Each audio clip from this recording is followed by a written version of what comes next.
Hola a todos, bienvenidos nuevamente a Volando Alto, el canal de los apasionados del helicóptero en español, donde compartimos conocimientos y aventuras sobre el fascinante mundo de los helicópteros. Yo soy Carolina Nobel, piloto comercial de helicóptero e instructora de vuelo. Hoy vamos a sumergirnos en un tema que, además de ser interesante, es crucial para garantizar la seguridad y el éxito de nuestros viajes en helicóptero: la navegación aérea. Personalmente, lo que más me gusta del helicóptero es combinar mi pasión por volar con mi pasión por viajar. Descubrir un país desde el aire es algo realmente excepcional. A los viajes por aire en helicóptero se les llama vuelos de travesía o vuelos ride.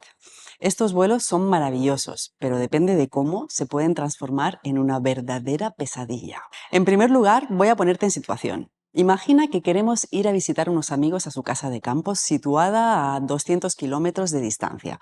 Para poder realizar ese vuelo, debemos primero planificar todos los detalles y aspectos del vuelo. ¿Qué cosas hay que tener en cuenta? ¿Qué cálculos debemos realizar? ¿Cómo se prepara un vuelo de travesía? En este vídeo vamos a explorar juntos cómo organizamos cada detalle, desde la elección de la ruta y el cálculo del combustible hasta el análisis de la meteorología y de las performances. Pero antes, quiero invitarte a que te suscribas al canal si todavía no lo has hecho y a darle a la campanita para no perderte ningún video. Y ahora sí, empecemos.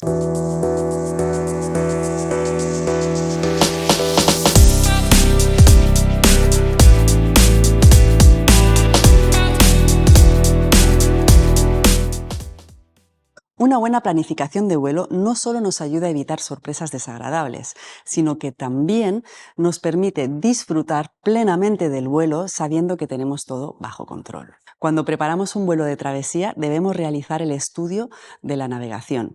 Existen diferentes maneras de navegar. Podemos usar la navegación a vista, la navegación estimada o bien la radionavegación. Lo que yo enseño a mis alumnos es navegación a vista, es decir, con vista del terreno y de las referencias que vamos a sobrevolar. Cuando preparamos la navegación de nuestro vuelo, lo primero que hacemos es trazar la ruta. ¿Qué significa exactamente esto? Vamos a desglosarlo. Lo primero es identificar claramente el punto de origen y el destino final. Estos pueden ser un aeropuerto, un helipuerto o incluso unas coordenadas específicas en el caso de operaciones en zonas remotas. Una vez sabemos de dónde salimos y a dónde vamos, podemos empezar a trazar la ruta. Para esto debemos usar un mapa aeronáutico, ya sea en papel o digital. Sea cual sea la opción que elijas, debes tener en cuenta que vas a necesitar llevarlo contigo durante el vuelo. Yo normalmente, para planificar, uso una web llamada SkyVector, pero existen aplicaciones como Air Navigation, ForFlight o Garmin Pilot que se pueden instalar en el iPad. Por mi parte, antes del vuelo transfiero la planificación realizada en SkyVector al GPS del helicóptero, que es un Garmin Aera 760. Si no tienes GPS en la aeronave, puedes usar un iPad, como he dicho antes, pero ojo que se apaga si está expuesto al sol por mucho tiempo. O también puedes usar el método tradicional de toda la vida, que es un mapa en papel que se dobla de manera a que la ruta quede a la vista. Luego dividimos el trayecto en tramos manejables, más o menos largos dependiendo de la distancia total, así como de la orografía a lo largo de la ruta. ¿Por qué? Porque al segmentar la ruta podemos tener más control y verificar si nuestros cálculos de tiempo y dirección son correctos, y así evitar perdernos. Es interesante hacer los tramos con puntos de referencia claros y fácilmente identificables, como por ejemplo un cruce de autopistas, líneas de alta tensión, ríos, vías del tren. Lo importante es que podamos reconocer desde el aire dónde empieza y dónde acaba cada tramo. Para buscar estos puntos de referencia podemos ayudarnos del mapa aeronáutico y complementar con Google Earth para tener una idea más clara de cómo se ven los puntos desde el aire. El siguiente paso es determinar los cursos y los rumbos. El curso es el recorrido real entre dos puntos que recorre la aeronave en vuelo proyectado sobre el terreno y con referencia al norte. Dicho de otra manera, es el ángulo entre el norte y la dirección que sigue nuestra aeronave. Al ser un ángulo, se expresa en grados y se lee en el sentido de las agujas de un reloj.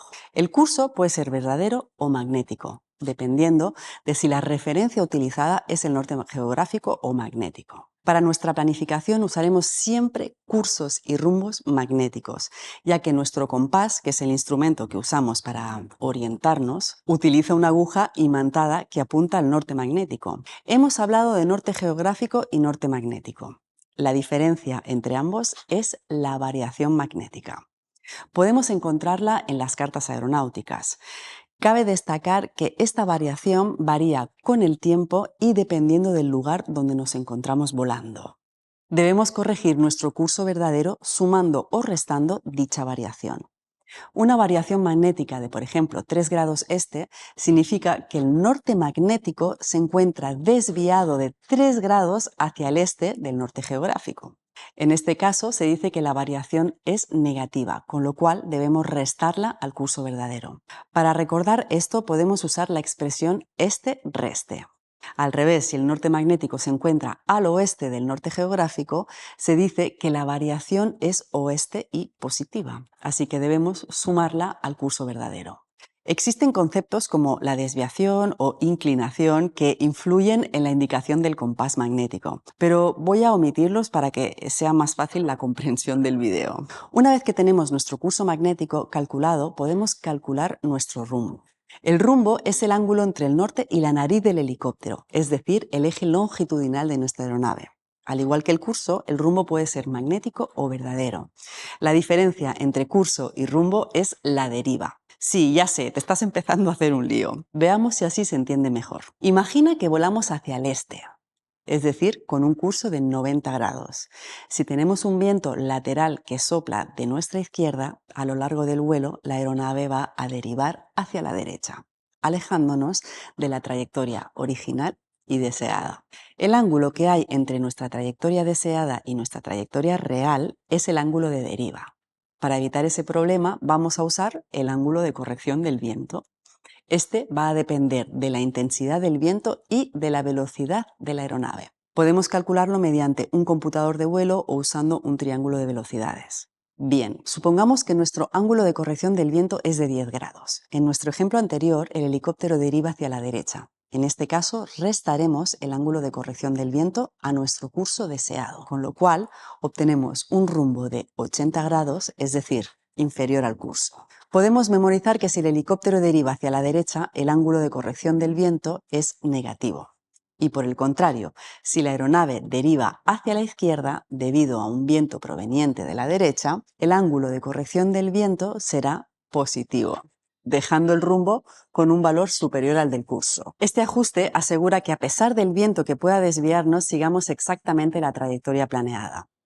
Por otro lado, es importante destacar que es posible que la previsión meteorológica que tenemos sea diferente de la realidad y que nos encontremos con más o menos viento de lo esperado.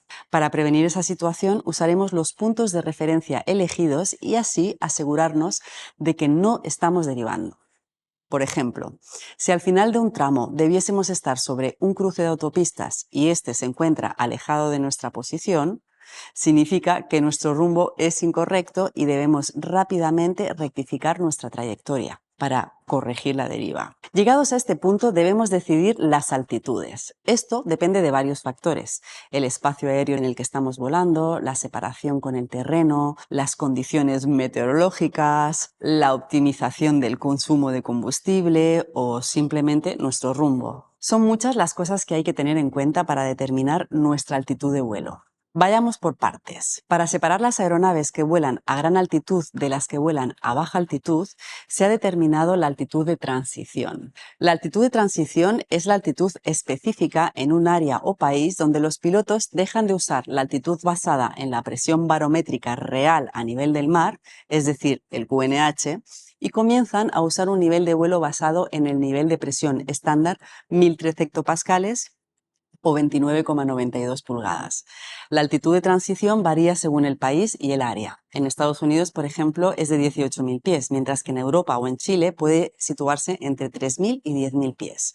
Este nivel también se adapta según las condiciones meteorológicas y puede ser ajustado por el Servicio de Control del Tráfico, en ciertos casos. Por encima de la altitud de transición, una altitud de, por ejemplo, 15.000 pies equivaldría a un nivel de vuelo 150. Los servicios del tránsito aéreo asignan un nivel de vuelo a todas las aeronaves que vuelan por encima de la altitud de transición, y así las mantiene separadas. La mayoría de los helicópteros en Chile vuelan por debajo de la altitud de transición, con lo cual, para elegir la altitud de nuestro vuelo, nos basaremos en la regla semicircular para vuelos VFR. Esta regla separa los vuelos VFR, es decir, que vuelan bajo las reglas del vuelo visual, de los vuelos IFR, es decir, aquellas que vuelan en base a los instrumentos, y se aplica según el curso magnético de vuelo. Todos los vuelos con cursos de entre 0 y 179 grados deben usar una altitud impar, mientras que los vuelos que vuelan con un curso de entre 180 y 359 grados deben elegir una altitud par.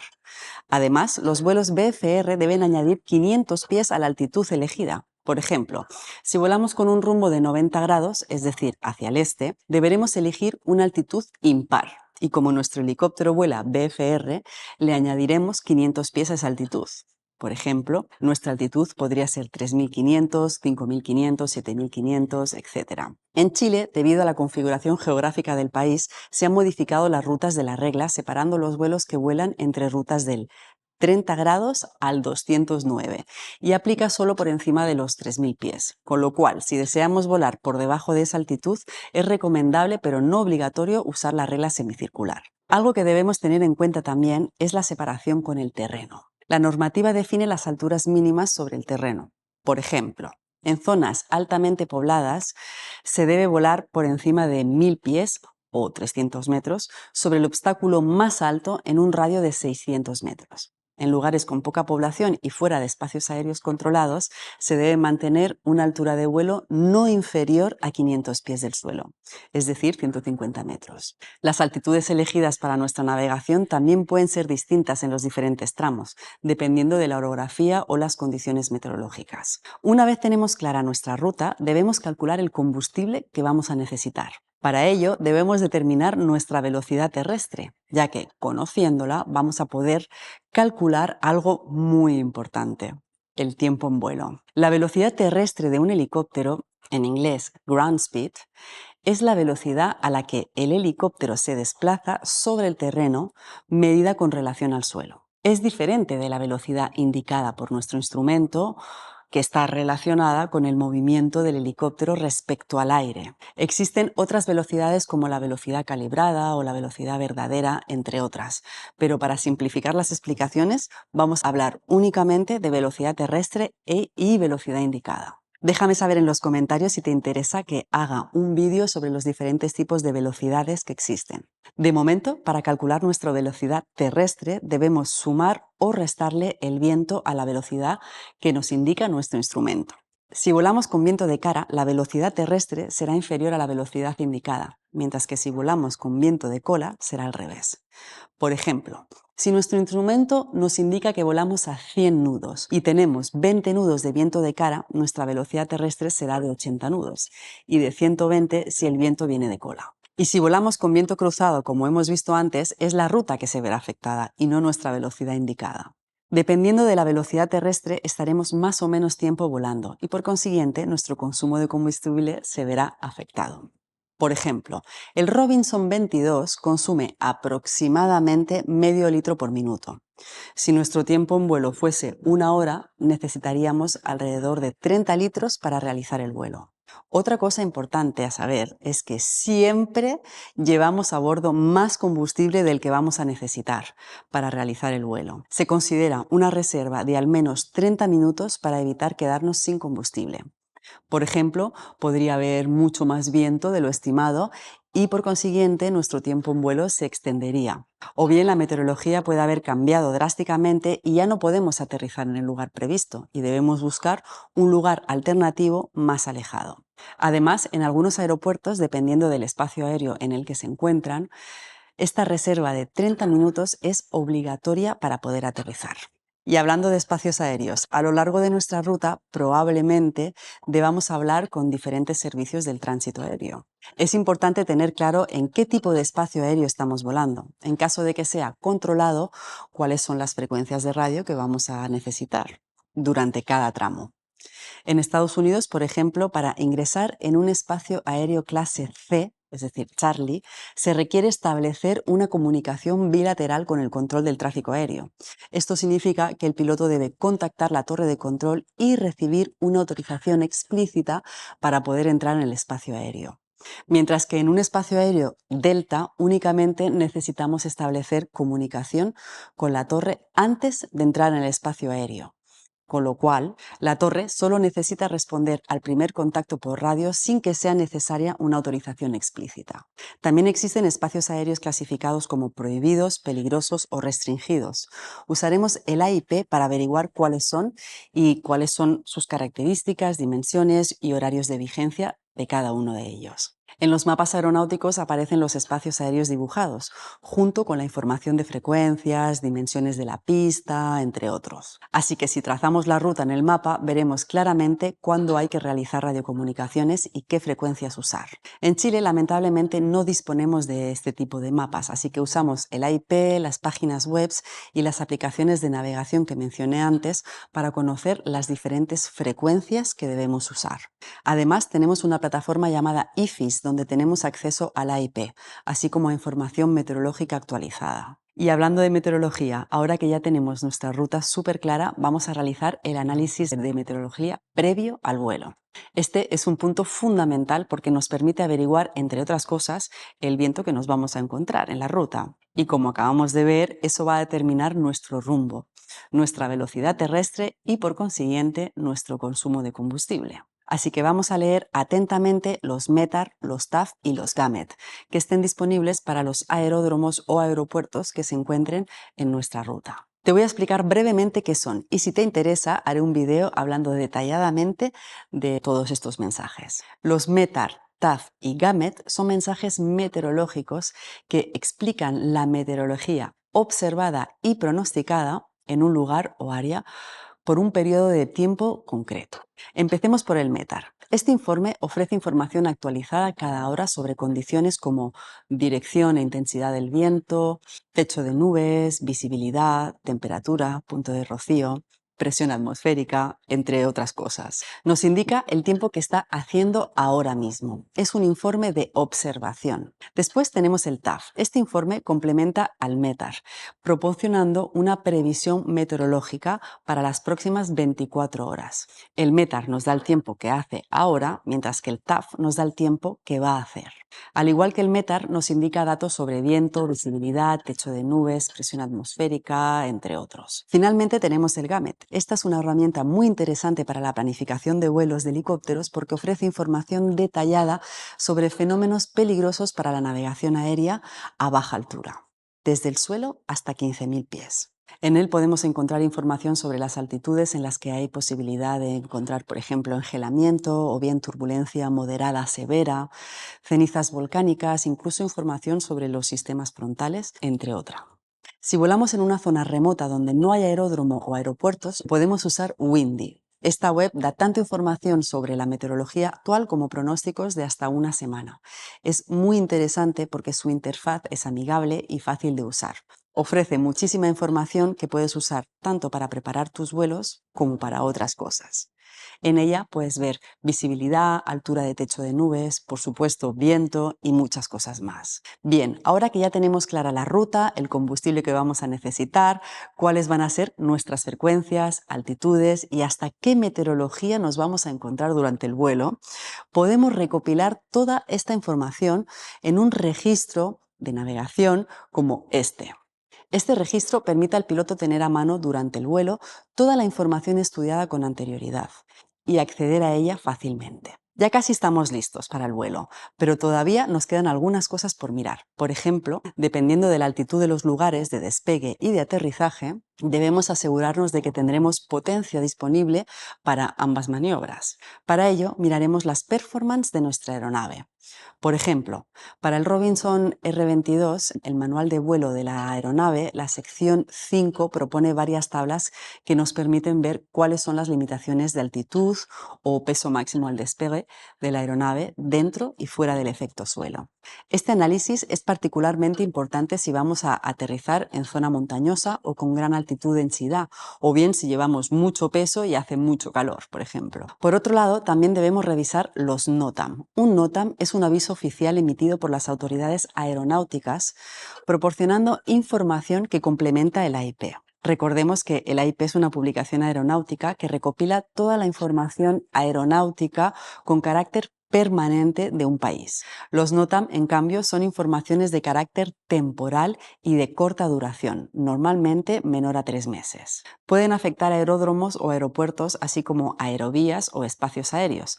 Por ejemplo, el cierre de una pista en un aeropuerto, la presencia de obstáculos en los alrededores de un aeropuerto, un cambio de frecuencia para un espacio aéreo dado o la modificación del funcionamiento de los servicios aeronáuticos, entre otros. Es muy importante ver los NOTAM, sobre todo si el vuelo tiene un punto de salida o de llegada dentro de un aeropuerto o aeródromo. Y para terminar, ahora que ya disponemos de todos los elementos que constituyen la descripción del vuelo, debemos comunicarlos a las autoridades aeronáuticas, con el fin de beneficiarnos de sus servicios, así que entregaremos la información en forma de plan de vuelo.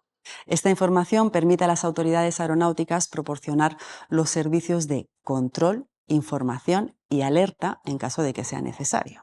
Concretamente, completaremos el formulario del plan de vuelo en formato papel o electrónico y lo presentaremos con el objetivo de obtener una autorización, aunque también se puede presentar por radio directamente con los servicios del tránsito aéreo.